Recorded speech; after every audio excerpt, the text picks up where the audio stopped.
धन्यवाद माननीय सदस्य। माननीय सदस्य श्री निरंजन बीसी, आपका समय है 6 minute. Thank you, Deputy Chairman, Madam. I am thankful to you for giving scope to speak on the Banking Laws Amendment Bill 2024, which seeks to amend the critical legislation governing the banking sector, including RBI Act, SBI Act, Reserve Bank of India Act, and the Banking Companies Acquisition and Transfer of Undertaking Act 1970 and 1980. While the bills aims to modernize and streamline banking regulation, it has to ensure the safeguards of poor customers, women customer, farmer customer, ST/SC customer. First of all, I would say that this bill has limited focus on public sector banks, which form the backbone of our financial ecosystem, particularly in villages and semi-urban areas. The bill does not address the problem like high non-performing assets, lack of digitization, and declining market share. By amending the Banking Companies Acquisition and Transfer of Undertaking Act 1970 and 80, the bill strengthens the way to further privatization of public sector banks, which goes against the people of our nation and against the employees of banks and ST/SC communities. Because if the nationalized bank will be privatized, then the private bank, the microfinance company, the private finance institution will exploit the customer by levying 36% interest upon the customers. Madam, secondly, a growing concern is the alarming rise in digital frauds, which are causing significant financial loss to individuals across the country.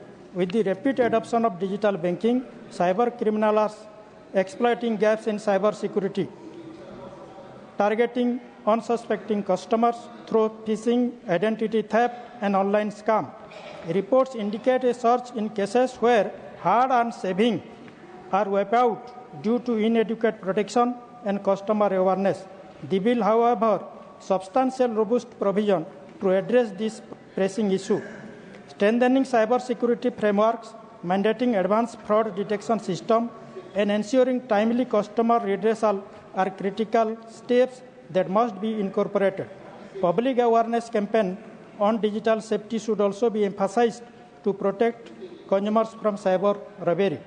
Madam 2021 से 2024 तक 30,05,000 complaints हुआ है जो cyber crime का, और उसमें से 27,914 करोड़ रुपया जो कंज्यूमर का, कस्टमर का, स्टेक होल्डर का लॉस हुआ है। पहले जो चोरी डकैती होता था ट्रेजरी का और अलमीरा का, घर का तोड़ फोड़ के चोरी करते थे।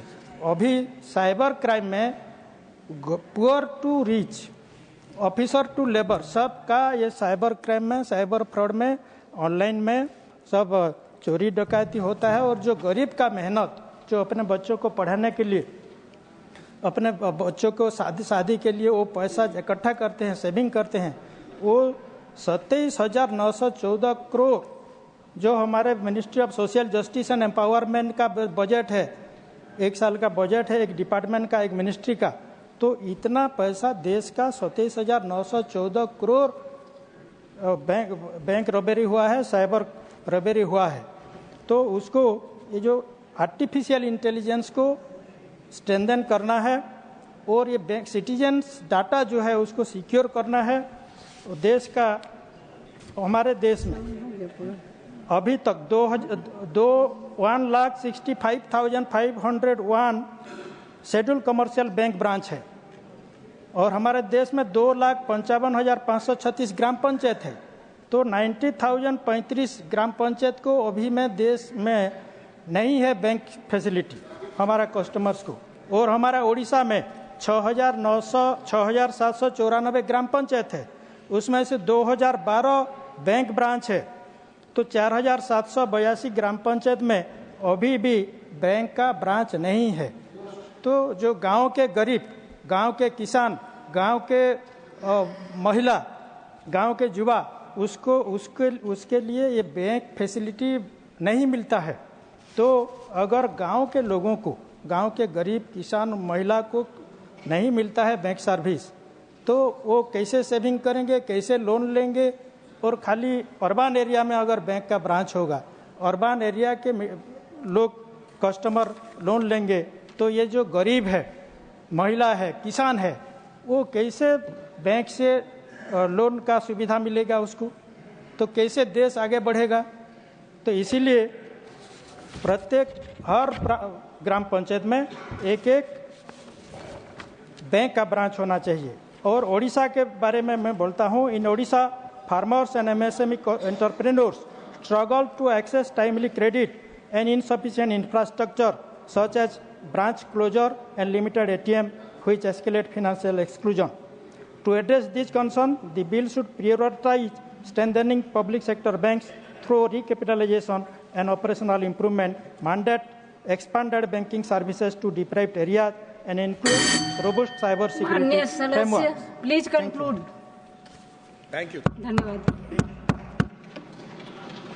माननीय सदस्य डॉक्टर